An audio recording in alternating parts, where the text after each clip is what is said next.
Danes je namreč svetovni dan mokrišč. To so vsi tisti kraji, kjer se zadržuje voda, torej močvirja, barja, ribniki in mlake, ki so tudi dom številnih rastlin in živali.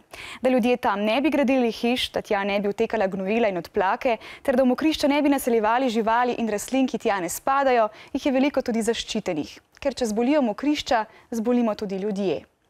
V Sloveniji imamo okoli 3500 mokrišč in k sreči jih je večina na zaščitenih območjih. So pa tudi takšna, ki niso, a so prav tako lepa in zanimiva. Eno izmed njih rad obišče tudi četrtošolec Matic. Matic z mamo pogosto obišče Mlako nedaleč od njegove šole. Notri je zelo veliko živalic.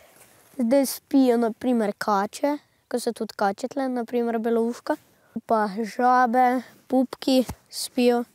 Obrobljeni kozak, hrbtoplovka, te pa ne spijo. To so take vodne žuželke. Kako pomembna so mesta s stoječo vodo, ve tudi Matičeva mama, ki je tudi sama biologinja in dela na Zavodu za varstvo narave. Mokrišča so naravni vodni zadrževalniki, ki to pomeni, da so sposobni kot ena spužva posrkati vase ogromne količine vode in tako v bistvu preprečujejo na nek način te velike poplave lahko. Druga njihova pomembna funkcija je, da s temi rastlinami, močvirnimi, vodnimi, ki se v njih razvijajo, prečiščujejo vodo.